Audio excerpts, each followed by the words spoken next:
घर में कोई गेस्ट आया और एक चॉकलेट लेके आया, तो भाई बहनों के बीच में झगड़ा बिल्कुल पक्का है। लेकिन इस झगड़े को अगर एक बार लेक्चर आप देख लोगे तो लास्ट तक मैं सुलझा दूंगा, क्योंकि आज हम पढ़ने वाले फ्रैक्शंस। अब मान लो एक रिलेटिव आया है ना, एक चॉकलेट लेके आया, कितना हिस्सा किसको मिलेगा, यही प्रॉब्लम आज हम समझने वाले हैं। तो मैं आयुष सिसोदिया इस अमेजिंग से प्लेटफॉर्म पे आपका बहुत स्वागत करते हैं, और नया chapter of working with fractions उसके बारे में आज हम जानेंगे। तो सबसे पहली चीज, आखिरकार फ्रैक्शन एक होता क्या है। मेरे पास कुछ नंबर ले लेते हैं, जैसे कि 1 और 2। अब इनके बीच में भी कुछ नंबर्स होंगे, है ना। वो बीच के नंबर्स लिखने के मेरे पास कुछ तरीके होते हैं। पहला तरीका होता है मेरा डेसिमल की मदद से, और दूसरा तरीका होता है मेरा फ्रैक्शन की मदद से। कैसे? अगर आपके पास एक चॉकलेट थी यहां पर, और उस एक चॉकलेट को मैंने बांट दिया, तो एक चॉकलेट को जब मैंने बांट दिया 2 हिस्सों में, तो एक बच्चे को हाफ चॉकलेट मिलने वाली है। ये मेरा पास यहां पे एक फ्रैक्शन है।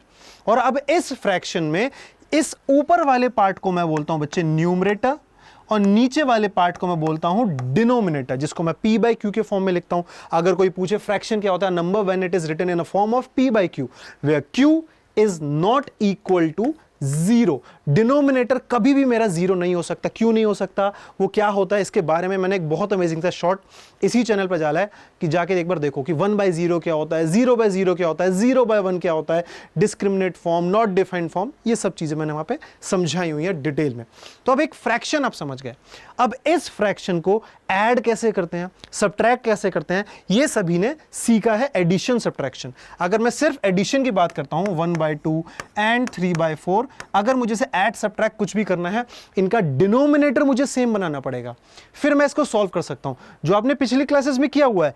बट अगर मुझे इनके मल्टीप्लाई करना है तो मैं क्या करूंगा, तो मल्टीप्लिकेशन के लिए मैं यहां पे जो भी मेरे पास 2 फ्रैक्शन है, जैसे कि यहां पे a बाई बी है मेरे पास, यहां पे c बाई डी है, तो मैं न्यूमरेटर को न्यूमरेटर से मल्टीप्लाई करूंगा, डिनोमिनेटर को मैं यहां पे डिनोमिनेटर से मल्टीप्लाई करने वाला हूं। तो मेरे पास यहां पे आंसर आ जाएगा। जैसे कि मान लीजिए प्रोडक्ट मुझे यहां पे करना है, यहां पे 4 हिस्से हैं मेरे पास, यहां पे 1/3 है मेरे पास, तो ये मेरे पास इसका पहला पार्ट है, ठीक है, ये मेरे पास इसका भी पहला पार्ट है। तो आप देख सकते हैं ये टोटल 1/12 पार्ट्स में एक पार्ट यहां पे होगा। टोटल मैंने इसको 12 हिस्सों में डिवाइड कर दिया है, 1 2 3 और ऐसे 4, तो ये मेरा 12 पार्ट्स में डिवाइड हो चुका है। कुछ इसी तरीके से मेरा यहां पे मल्टीप्लिकेशन काम करता है।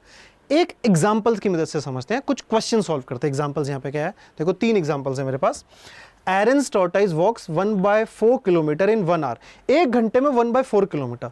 How far does it walk for 3 kilometres. अब देखो 1/4 1 घंटे में, फिर 1/4 1 घंटे में, फिर 1/4 1 घंटे में। पहला तरीका है मैं इनको ऐड करूं, या फिर 1/4 को मैं सीधा यहां पे 3 से मल्टीप्लाई कर दूंगा, तो न्यूमरेटर न्यूमरेटर से, क्योंकि इसके नीचे तो 1 होगा, मेरे पास 3/4 किलोमीटर आ जाएगा। क्लियर है?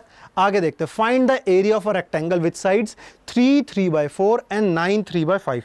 अब ऐसे क्वेश्चन में क्या करना होता है, मेरे को इसको कन्वर्ट करना पड़ेगा। कैसे? 3 3/4, 4 इंटू 3 हो गया है 12 मेरे पास, प्लस 3 मेरे पास ये ऊपर वाला, और नीचे 4, यानी कि 15/4 मेरे पास यहाँ पे एक मेरी लेंथ आ चुकी है।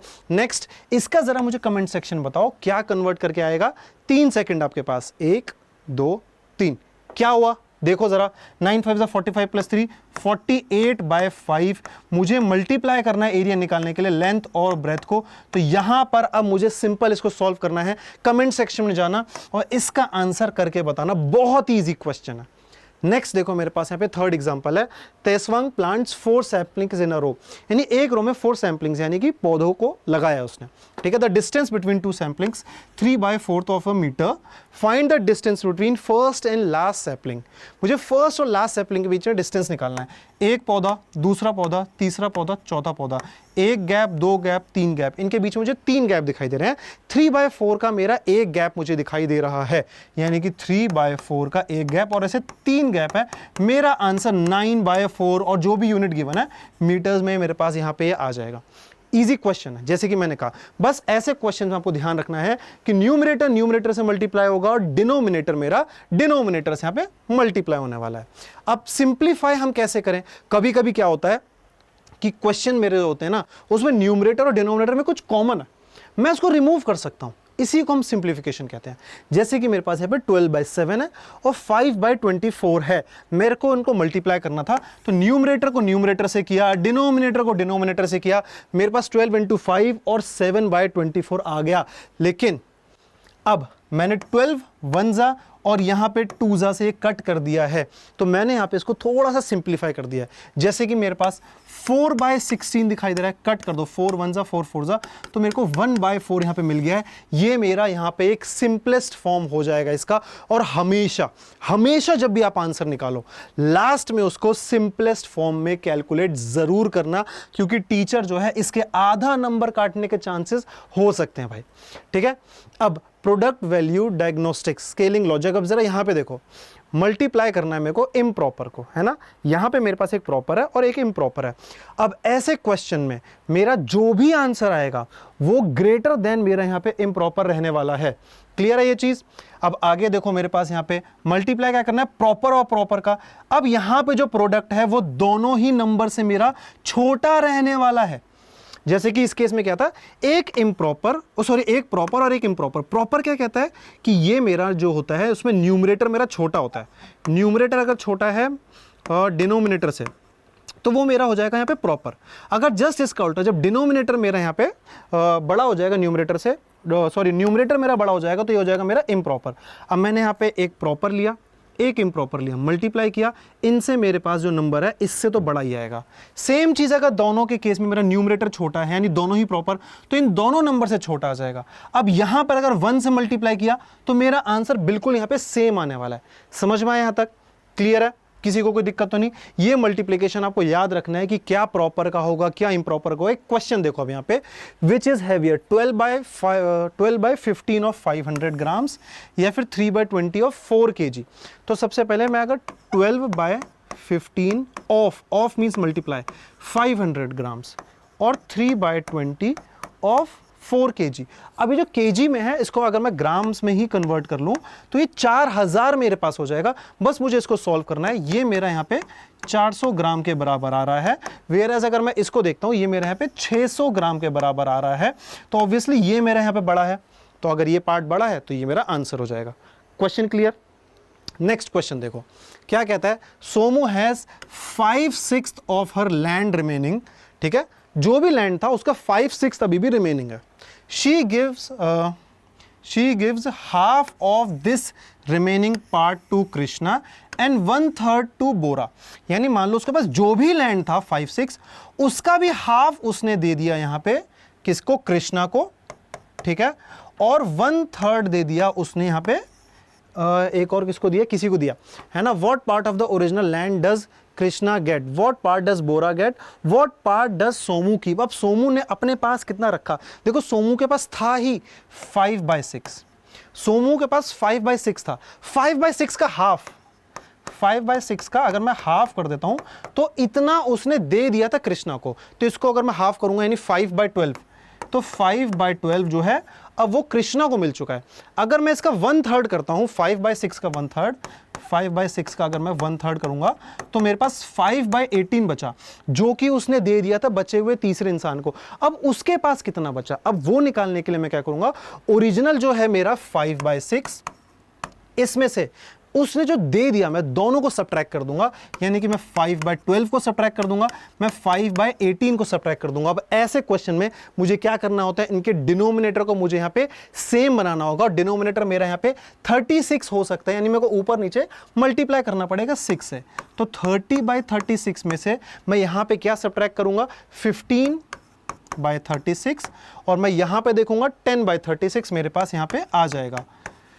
अब 15 इसमें से गया, 15 बचा, फिर 10 इसमें से गया, मेरे पास बचा 5/36, यानी इतना लैंड उसके पास रह गया है। तो क्वेश्चन जैसे कि मैंने कहा बच्चे आपका बहुत इजी था, बस आपको यहां पे सब्ट्रैक्ट करना आना चाहिए, और जहां पर भी ऑफ वर्ड बोला जाए उसका सिंपल मतलब होता है मल्टीप्लिकेशन। चलिए अब यहां पे डिविजन्स के बारे में जानते हैं, डिवीजन के क्वेश्चंस कैसे होंगे वो देखेंगे। अब आइडेंटिफाई कैसे करना है भाई, इसमें क्या करना है, देखो 1/5 डिवाइडेड बाय 1/2। अब अगर इसको मुझे सॉल्व करना है तो सॉल्व करने की सिंपल टेक्निक क्या है, ये मेरा यहां पे नीचे आने वाला है कुछ इस तरीके से, मैं इसको लिखूंगा 1/5 डिवाइडेड बाय 1/2। ठीक है। या फिर मैं इसको और कैसे लिखूंगा, जैसे कि यहां पे लिखा है। अब ऐसे क्वेश्चन को करने के लिए 1/5 मैं क्या करूंगा, इसको मल्टीप्लाई का सिंबल कर दूंगा और रेसिप्रोकल कर दो, ये 2/1 हो जाएगा। कुछ इस तरीके से आप इसको इजीली सॉल्व कर पाओगे। जैसे कि इसका मैंने रेसिप्रोकल किया और उस रेसिप्रोकल को सिंपल यहां पे मल्टीप्लाई कर दो, तो मेरे पास यहां पे आप देखोगे 2/5 मेरा आंसर आ जाएगा। जो सेकंड वाला टर्म लिखा हो ना, टर्म नहीं है वैसे तो बेसिकली, बट जो सेकंड वाला एक्सप्रेशन आपको दिख रहा है, इसको बस रेसिप्रोकल करो और सिंपल मल्टीप्लाई कर दो, आप इजीली इसको सॉल्व कर पाओगे। चलिए एक क्वेश्चन देखते हैं यहाँ पे। 4 फाउंटेन्स फिल अ सिस्टर्न, यानी एक सिस्टर्न, एक बर्तन है मेरे पास जिसको 4 फाउंटेन्स भर रहे हैं in a day. How many times will they fill it if fountain 1 takes 1 day, fountain 2 takes half day, fountain 3 takes 1/4 days and fountain 4 takes 1/5 days. Find the total. अब देखो, अगर एक फाउंटेन एक डे में भर देता है तो डिवाइडेड बाय 1 वो एक में ही कर देगा। दूसरा फाउंटेन अगर हाफ डे में भर देता है तो इसको मैं डिवाइड करूंगा, मेरे पास यहाँ पे 2 आ जाएगा क्योंकि ये रेसिप्रोकल के ऊपर आ जाएगा। फिर अगर मैं इसको 1/4 करूंगा, ये रेसिप्रोकल के ऊपर आ जाएगा, इंटू 4 हो जाएगा, ये 4 दिन में भरेगा। फिर फाउंटेन 4 अगर इसको कर रहा है 1/5, ये 5 दिन में भरेगा। समझ में आया? और अगर मैं टोटल देखता हूं बच्चे, इन सबको अगर मैं ऐड कर देता हूं तो मेरे पास वो 12 टाइम्स आ जाएगा, यानी 12 बार वो इसको भर सकता है।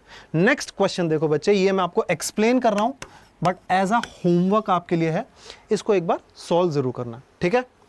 Mariam finished 4/5 of a cake, the remaining cake was shared equally by her 3 friends, ठीक है। How much of the whole cake did each friend get. अब मरियम ने 4/5 केक तो पहले खुद ही खा लिया। मान लो एक केक था, उसमें से 4/5 केक खा लिया। मैं 1 को क्या लिख सकता हूं, 5/5, देखो 1 ही रहेगा यहाँ पे, सॉरी 4/5 यहाँ पे आ जाएगा। तो 5/5 में से 4/5 मैंने सब्ट्रैक्ट किया, मेरे पास 1/5 बचा, यानी 1/5 ऑफ अ केक बच गया। यानी उसने खा ज्यादा लिया, दोस्तों के लिए बचाया कम। उसको भी मेरे को 3 लोगों में बांटना है, ठीक है। अगर 3 लोगों में बांटना है तो 1/5 डिवाइडेड बाय, मेरे को यहाँ पे हो जाएगा मेरे पास 3 से डिवाइड करना है। रेसिप्रोकल मेरे पास क्या हो जाएगा, 1/5 मल्टीप्लाइड बाय 1/3, यानी एक के हिस्से में 1/15 ऑफ अ केक आएगा, यानी 1/15वां हिस्सा ऑफ द होल केक। तो बहुत ही छोटा सा हिस्सा मिल रहा है भाई, और यहाँ पे मरियम ने कर दिया है इनके साथ स्कैम। लेकिन इस स्कैम में आपको नहीं पढ़ना भाई, इस प्रॉब्लम में आपको नहीं पढ़ना कि सर हम आखिरकार पढ़ाई कहाँ से करें। तो आपके लिए जैसे कि मैं बता दूं, बैचेस का लिंक डिस्क्रिप्शन में, ज्वाइन कैसे करें। सिर्फ आपको ये कोड लगाना है और आपको बहुत ही अमेजिंग डिस्काउंट मिल जाएगा। आप इस कोड के थ्रू हमारे बैचेस को ज्वाइन कर सकते हैं, ASH100। चलिए अब यहां पे ज्योमेट्रिकल शेप्स की मदद से हम जानेंगे कि किस तरीके से हम यहां पर फ्रैक्शन को लगा सकते हैं। Find the fraction of a big square that the shaded region occupies in figure A and figure B.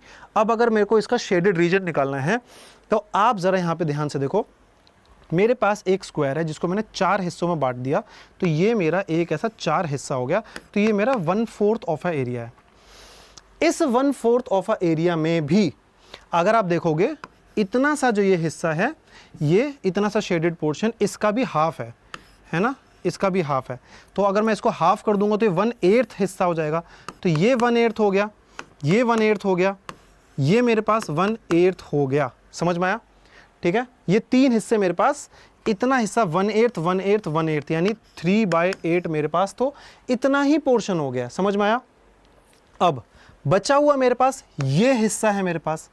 अब ये हिस्सा क्या होगा मेरे पास, इस 1/8 को भी, इस 1/8 को भी मैंने 4 पार्ट्स में डिवाइड कर दिया, तो 1/32 हो गया मेरे पास। मैंने इसको 4 से यहाँ पे डिनोमिनेटर कर दिया, और उसका भी अगर आप देखोगे हाफ हो रहा है यहाँ पे, तो 1/64, और बाकी का ये वाला जो पोर्शन था मेरे पास 3/8। तो ये मेरे पास यहाँ पे टोटल शेडेड पोर्शन आ गया है। आई होप अगर आपको बिल्कुल क्लियर होगा तो इस वाले क्वेश्चन को जरूर एक बार सॉल्व करना। बस आपको उसको बाय 2 कुछ इस तरीके से करते चले जाना है।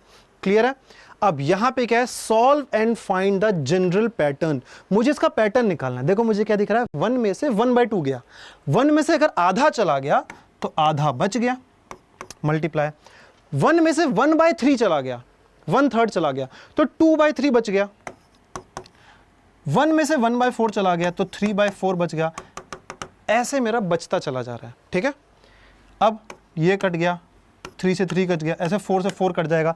लास्ट में अगर आप देखोगे क्या बचेगा, इधर 1 बचेगा और उधर एक नीचे वाला मेरे पास यहाँ पे, ये मेरा यहाँ पे जो भी हो n-1 यहाँ पे आएगा, n-1 से ये कट जाएगा, फिर नीचे वाला n-1, ये 1 और ये n, यानी जनरल टर्म मेरा यहाँ पे 1/n मेरा बचेगा। तो ये मेरा फाइनल आंसर आ जाएगा। सो आई होप यहाँ तक आपको बच्चे बिल्कुल क्लियर होगा। मैंने आपको 2 होमवर्क क्वेश्चंस दिए हैं जिसको आपको कमेंट सेक्शन में मुझे सॉल्व करके बताना है, और आप लोगों के लिए एक ब्रह्म्स गुप्ता मास्टर कोड यहाँ पे क्या है भाई, फटाफट से रिवीजन कर लो। अगर मुझे न्यूमरेटर डिनोमिनेटर को मल्टीप्लाई करना है तो न्यूमरेटर को न्यूमरेटर के साथ, डिनोमिनेटर को डिनोमिनेटर के साथ। अगर मेरे को उसको डिवाइड करना है तो रेसिप्रोकल कर दो और फिर इसको मल्टीप्लाई कर देना सेकंड वाले एक्सप्रेशन को। ये जैसे कि मैंने लास्ट में कहा आपके लिए एक रिवीजन शीट है, फटाफट से इसका स्क्रीनशॉट ले लो। और ये हमारे सारे ऑफिशियल प्लेटफॉर्म है जिसको आप फॉलो करके, स्पेशली अगर मैं बात करता हूँ टेलीग्राम पे आप हमसे कनेक्ट कर सकते हैं।